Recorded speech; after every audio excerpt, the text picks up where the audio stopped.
Welcome to the Wealth Matters podcast, where investors come together to better understand how to build passive cash flow and create generational wealth without all the confusing mumbo-jumbo.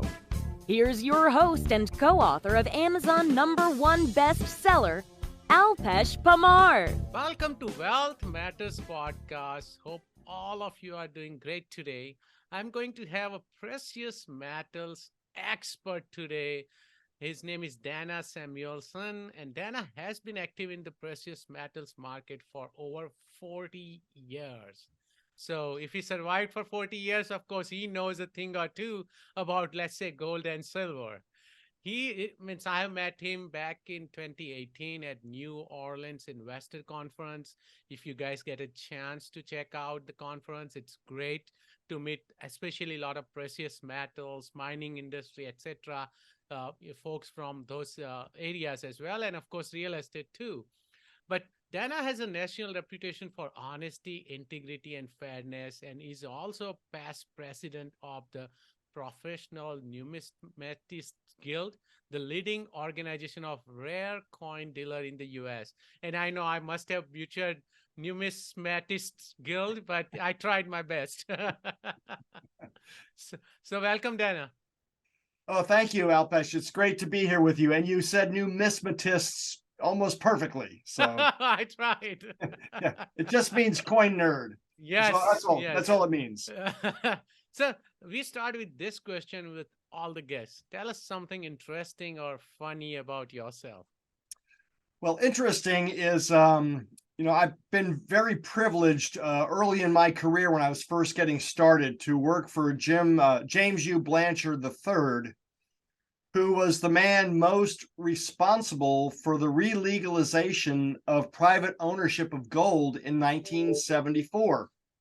When Jim, hang on one second, just shutting my email down so I don't ding. Forgot to do that. When Jim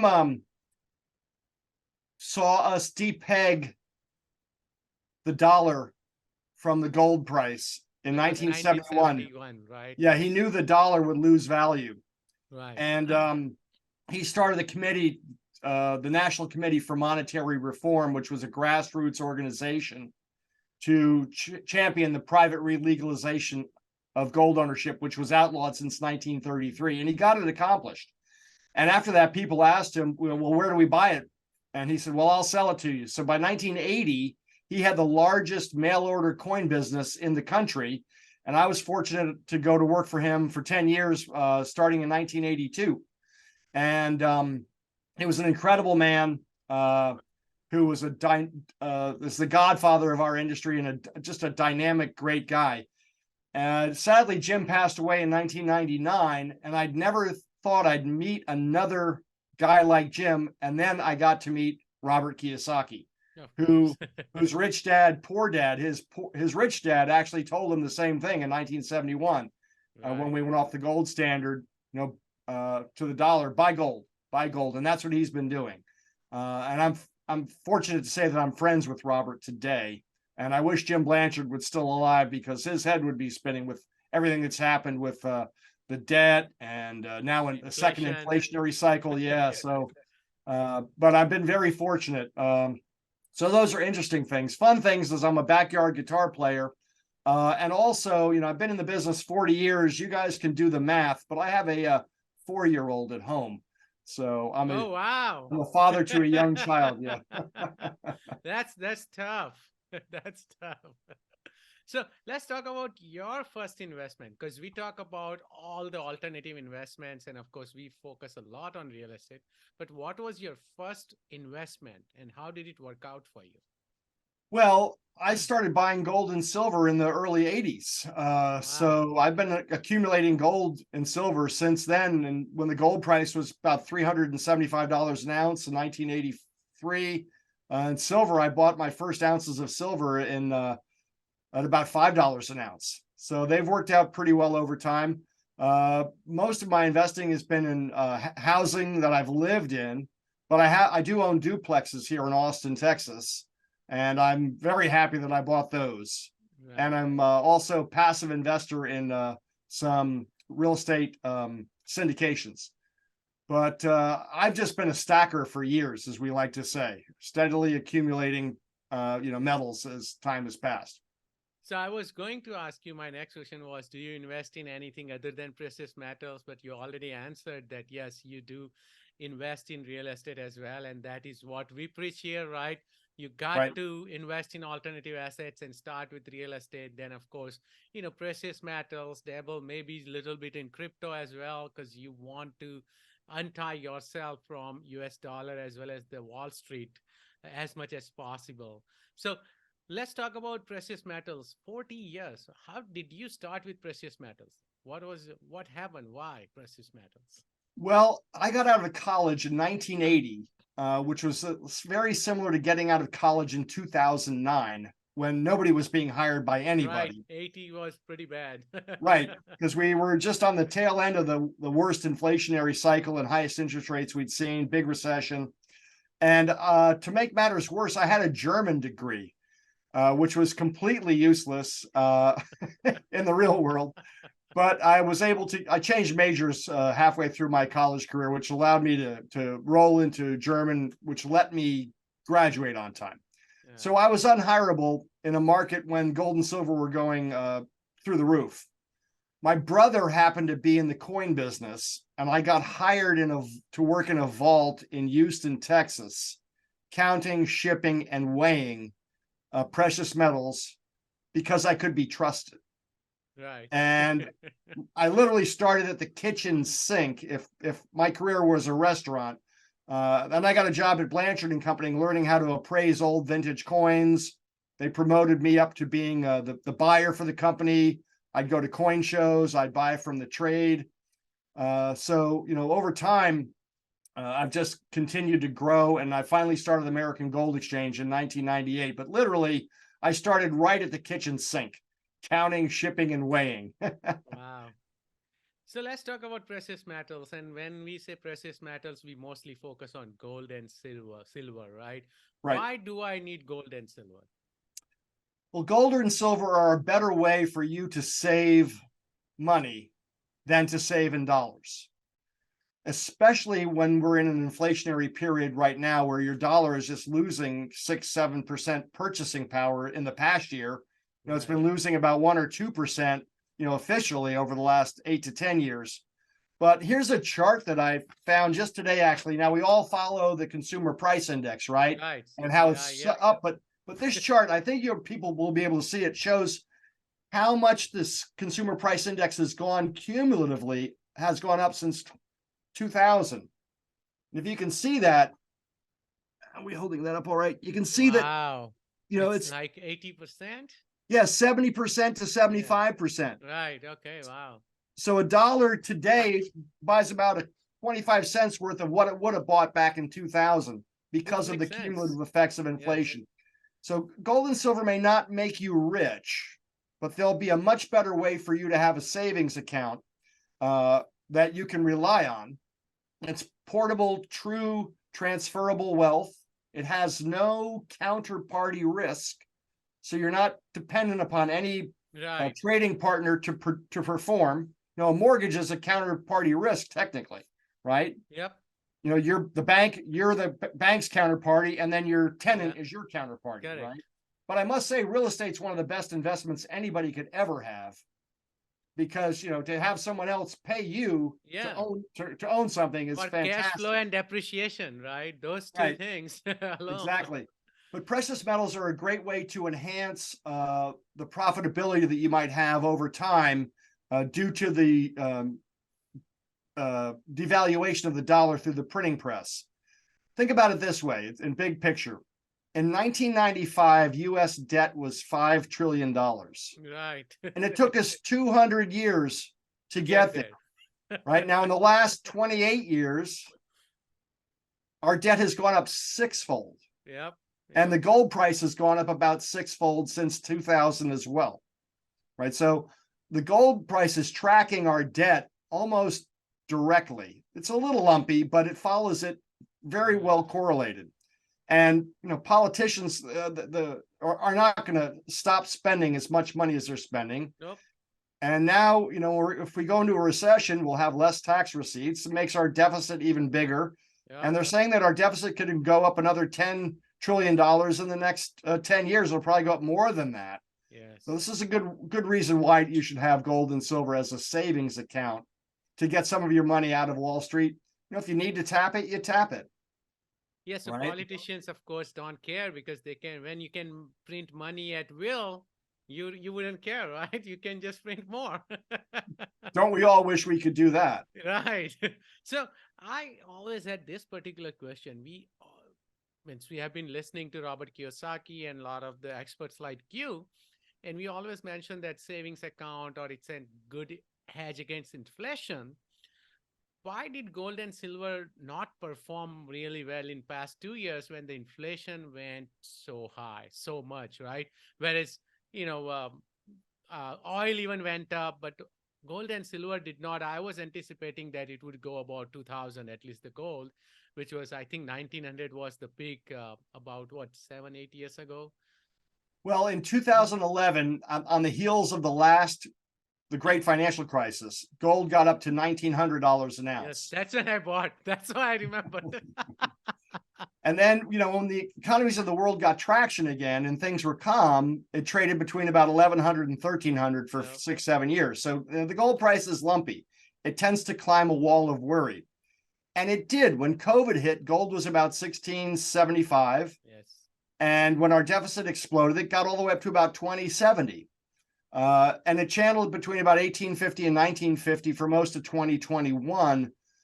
But in 2022, when inflation really got out of control and the Federal Reserve started to hike the interest rate, the federal funds rate at the sharpest and fastest pace they've done in decades, we had an interest rate differential, which created a substantially higher yield here in the U.S. than you could get around the world. In Japan, right, where their treasury was fixed at a quarter point, right, and in Europe, with the war in Ukraine creating problems, inflation rampant there, and the euro not offering as much interest, the eurozone, as the U.S. was. Same thing in Great Britain. So the dollar, money from around the world came into the U.S. And the gateway is the dollar. So the dollar caught a incredible bid.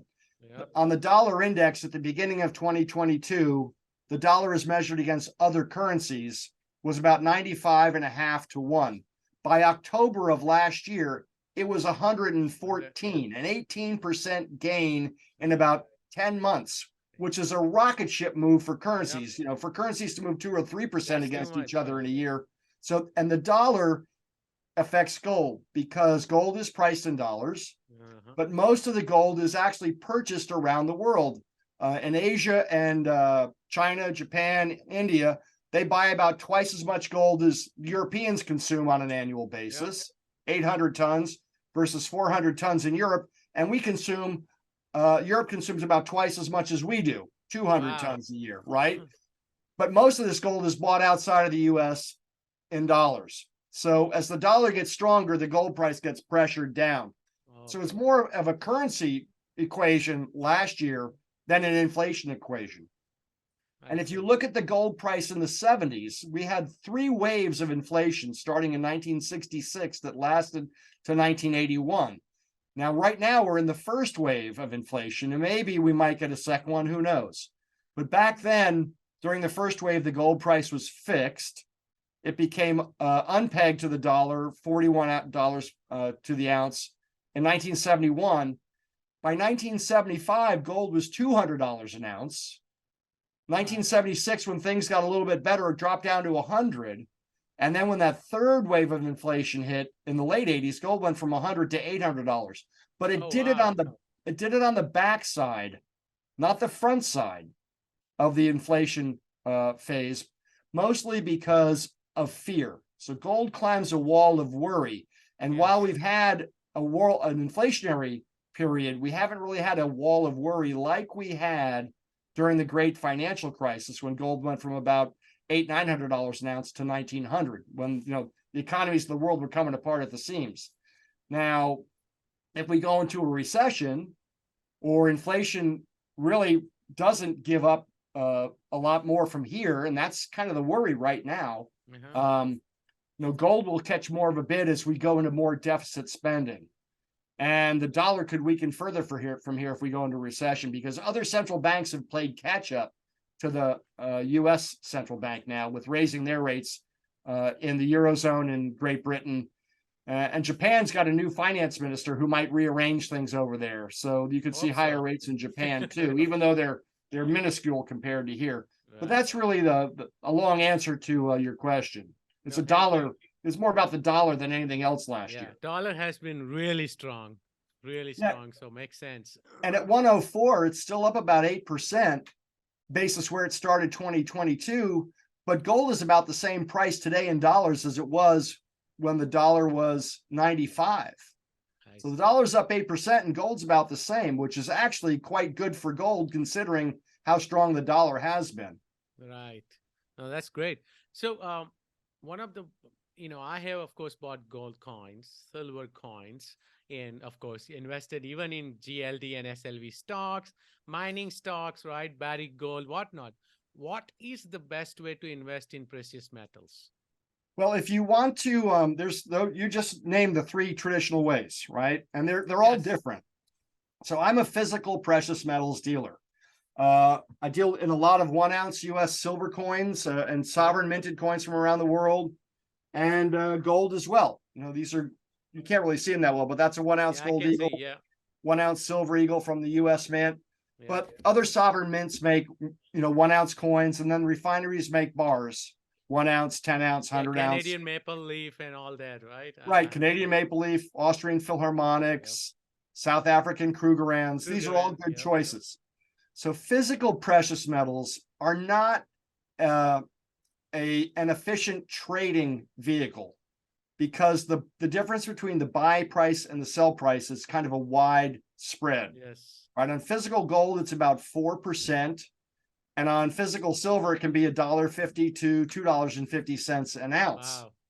So, and that's just because, it's to make these things, you have to have a very specific and exacting manufacturing process. Inventorying metal is expensive. It takes a lot of money to inventory metal. Right. Yeah. There's small profits to be made. And then there's shipping and insurance costs, and insurance can add up too. So all these things make the market inefficient for trading.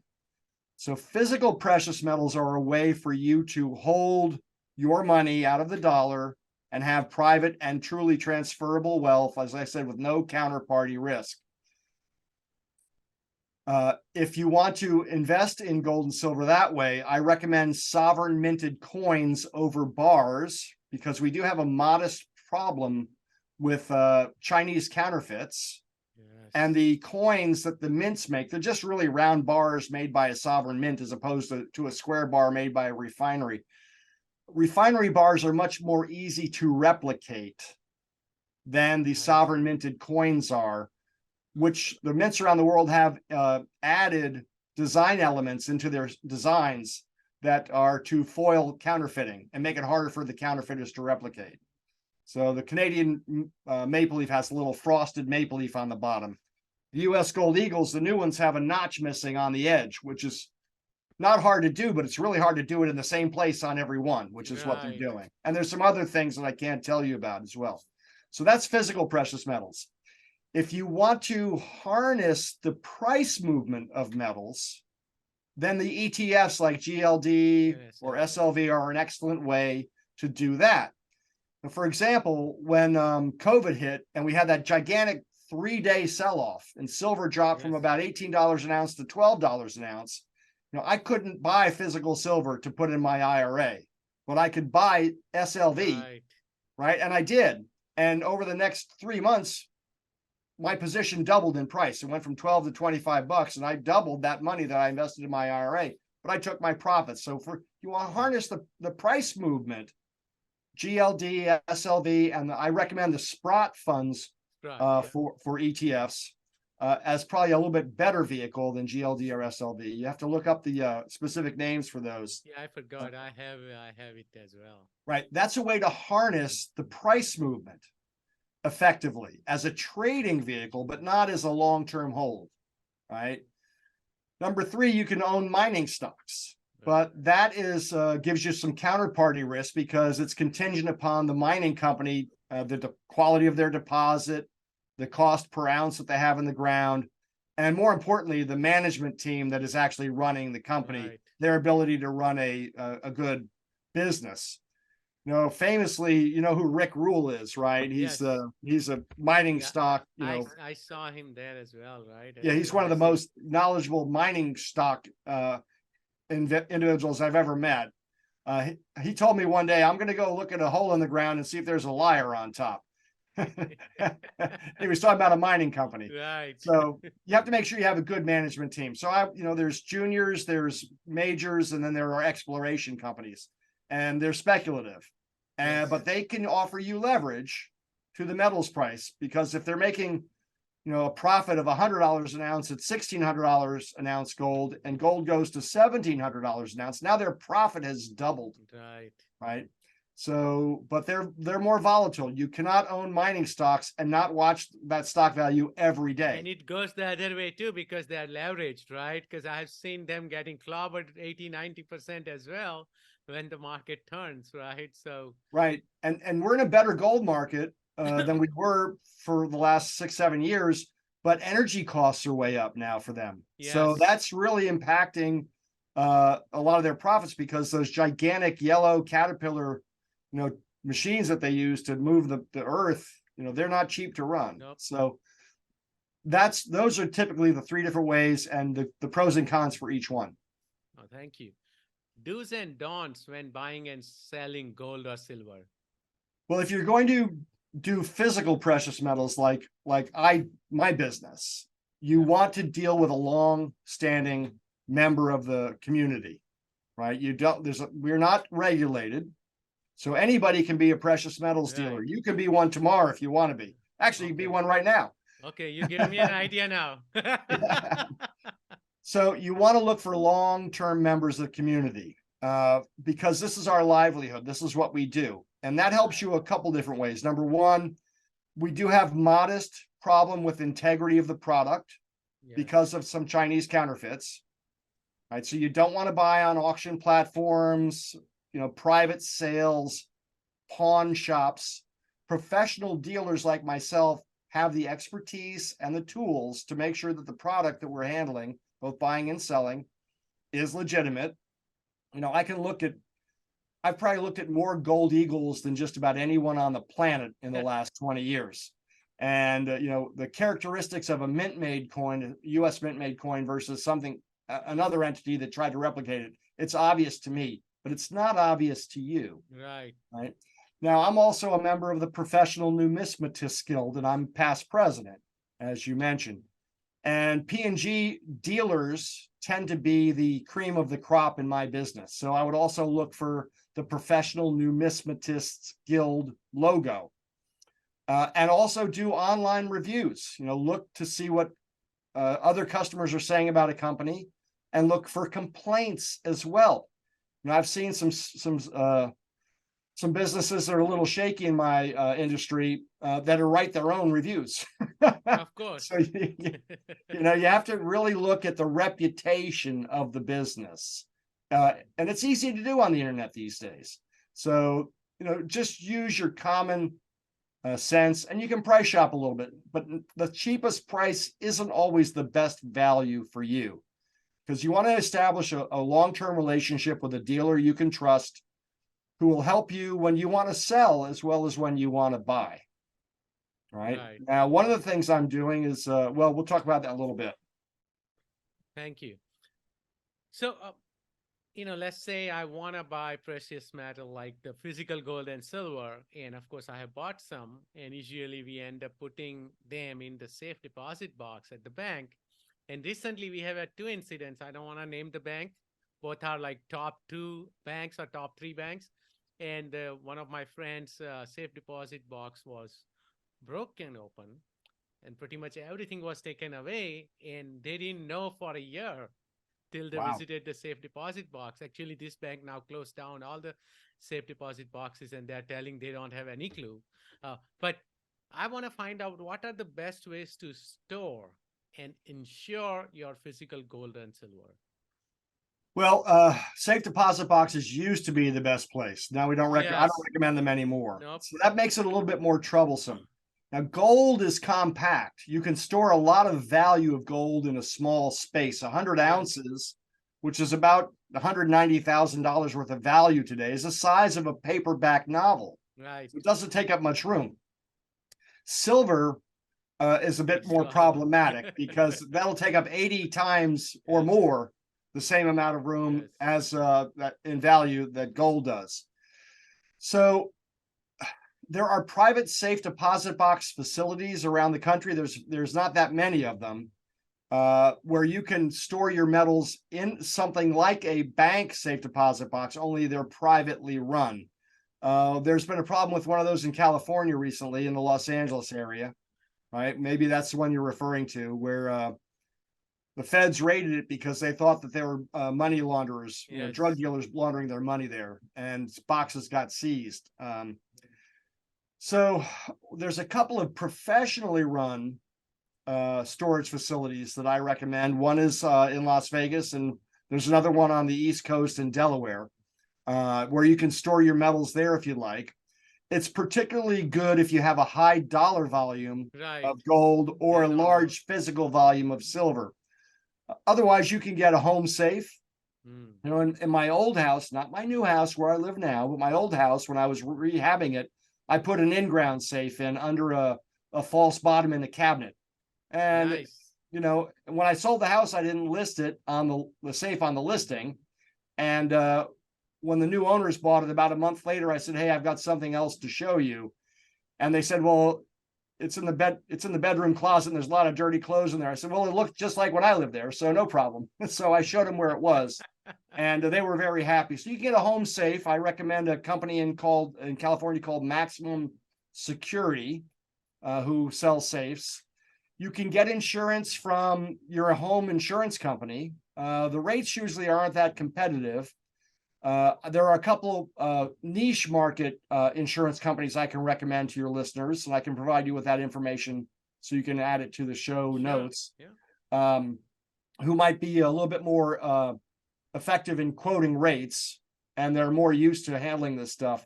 But it does present a bit of a problem. Gold is small, though, and you can hide it easily.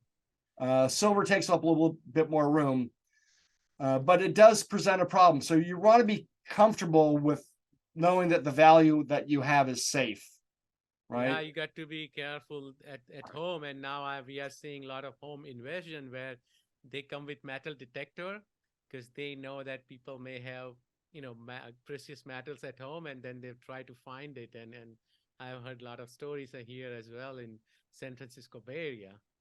Well, yeah, I mean, there's problems in California. Yes. You can bury it in your backyard, but you want to make sure that you're not the only one that knows where it Right, is. of course. Right? Yeah. Yep. No, So this is great. that is a bit of a tricky question. It's what you're comfortable with, how close do you want to have it on hand, whether you can Yes. sleep at night knowing that it's safe. And don't put all your eggs in one basket either. So don't put everything you have in one place. Right. That's right. Well, thank you. Where the precious metals industry is headed right now, and how future opportunities arise for investors to make money in these markets? Well, I do think our debt is going to continue to grow. So I do think the precious metals prices will continue to move higher over time. That's why it's a good savings account. Our industry has gone through some changes over the last 10 years. We've had a couple of big online sellers come on, but they don't offer much advice. My company is a consultative business, so we try and help people find the best value for themselves and accomplish their goals most effectively. And some products are better than others. But if you're just, buying online on a website for price, you won't know some of those things, right? That's why it's good to have a dealer that you can do business with. And as I mentioned earlier, the mints around the world are reacting to some of the spurious merchandise that we're seeing coming into the marketplace. So they've added design elements into their products to make it harder for counterfeiters to pass spurious merchandise. And one of the things that I did when I was president of the Professional Numismatists Guild in 2016 was the problem of the Chinese counterfeiting was brought to my attention, and I helped to I conceived of and helped to establish the industry anti-counterfeiting task force, which today works with Secret Service and Homeland Security to interdict spurious shipments of precious metals coming into the United States. So that's been a big change, and the government's actually been a help to us, and we're helping them because stuff comes in and they don't know whether it's good or bad sometimes. So they call on a PNG member like myself, in Los Angeles or New York where the harbors are, and they'll go look at merchandise to make sure it's good. We're also having some court cases, and the judges are on our side too. So precious metals is a law, it goes back to 2,500 years. It's an old-timey business. You don't see that many changes. Now, as we move to digital currencies, we'll see how that affects the regular currency and whether that affects precious metals. Right. The advent of Bitcoin and some of the other cryptocurrencies has had an effect on the precious metals market. I mean, when Bitcoin was going from 20,000 to 60,000, it was kind of hard to sell gold to a lot of younger people. Now that it's gone back from 60,000 back down to 20, actually a little higher today, about 25. Yes. Gold has shined a bit more. But a big change over the last 10 years is central banks have been buying gold at record rates. And China, in particular, has been accumulating gold at a record rate. So when central banks are buying gold, that tells you something. They're worried about counterparty risk with their trading partners, which are other governments. Right. It's Turkey, it's Russia sold all their U.S. treasuries. Yeah. They actually wanted to be paid for oil in gold. Which now they are accumulating gold as well. Right. And now Saudi Arabia wants to trade oil in other currencies than the dollar. So the dollar used to be about 62% of the world's trade, 10, 20 years ago. Now it's about 46% of the total value in trade. So the use of dollars in the world is declining. And precious metals are attractive in countries where they've had currency problems in the past. Right, of course. Right, because citizens don't trust the government to get it right, so they buy gold as a hedge. That's why there's much bigger appetite in Asia and in Europe than there is here in the United States. We've never had a currency problem. Right. And we have exorbitant privilege with the dollar. But if the dollar loses its world reserve currency status, we'll be subject to much more currency fluctuations in addition to the ravages of inflation and commodity prices going up and down. And the Americans aren't prepared for that. That's why my friend Robert Kiyosaki has written this book, Fake. Yeah. And it's about fake assets, fake money, and fake teachers. And it's a great book for your people to read if they like. Robert's been a gold bug since the 70s, and that really is a very good book for people to get a better handle if they're U.S. citizens and complacent with the dollar, right? Because we've really enjoyed the pinnacle of the world society for 4 decades now. A long time. Yeah, and it may not last that much longer if we keep printing money like we were doing. No, this was great. Are you ready for fire round? Oh, okay. Would you be changing any business or investment strategy because of this inflation or upcoming recession? Well, it's time to be defensive. In money, it's not so much inflation and recession. It's the fact that we've gone from a cheap money world to an expensive money world, right? And that's really the change. And it's driven by inflation. And it may not go away. So it's time to be defensive. Tangible assets are really a much better place to be. I would avoid stocks. Yes. Right now, I'm actually short the Dow on an ETF, which is one of my investments. It hasn't paid off quite yet, but I think it will pay off handsomely sometime this year. Yeah. So it's time to be defensive, and tangible assets do very well in an inflationary period. And real estate is about number one, as you know. There's not much I can tell you past that. So yeah, no, this is in the great. next year to 2 years, I would be very defensive and be cautious. There will be probably an excellent real estate buying cycle. Yes. But we're not here yet, right? Not You yet. know that. Yeah. So I will look to add more Waiting. real estate to my portfolio. You know, one of the things I did 2 years ago was, you know, we bought a farm, Oh, nice. 55-acre farm up in the Midwest, and I took a mortgage out and I used the money from the mortgage loan to buy gold with. Because Oh, wow. I had an interest rate of 3.5%, and I could use that money to Nice. buy gold. Now, Yeah. sometime over the next 10 years, I'll still have that interest rate of 3.5% when interest rates are now 6-7%. Right. And gold hasn't quite paid off yet, but at some point in time it will. I could probably sell half the gold and pay the mortgage off, Yeah. have the other half of gold free, and have a free farm. So that's a strategy called precious equity that Russell Gray, one of the real estate guys, Yes. conceived of. And I'm friends with Russell Gray and Robert Helms, the real estate guys as well. So that's something for your people to consider. It was much more easily done when interest rates were lower.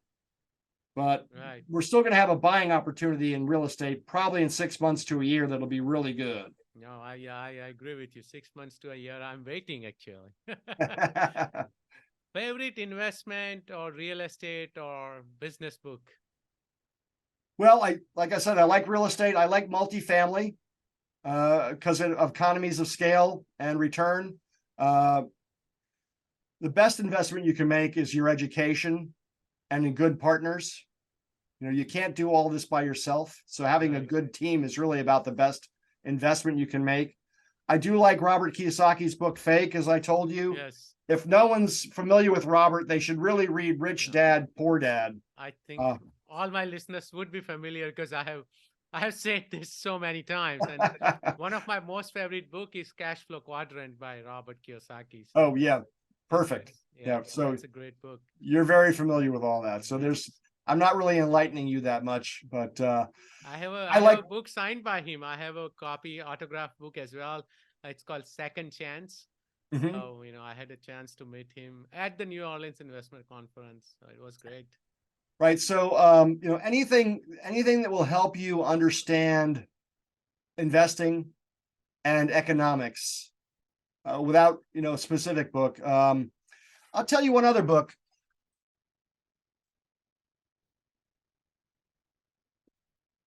This is 3 Days at Camp David. It's Interesting. about the weekend where Richard Nixon called his advisors into Camp David, where they made the decision to take the U.S. off of the gold standard. Okay. But the point of the book is not so much that whole meeting. The first 35 pages in this book are a summary of the economic situation at the time, the economic imbalances between Japan, Germany, and the U.S., and how that affected the currencies, and why we had to go off the gold standard. I mean, it is an incredible explanation in real world terms of how markets work. And if you have younger readers who are unfamiliar with both history and market dynamics, the first 35 pages of that book are really fantastic. I will have to read. I don't even know a lot of history. It's really good. So it's 3 Days at Camp David by Jeffrey Garton. Okay, I'm gonna check it out. Any tool or website you recommend for, let's say, gold and silver? Well, my website is full of good information. American Gold Exchange or amergold.com. There's a company in Canada called Kitco, Kitco. They have a great website for general information. Now they're also a dealer. Yes.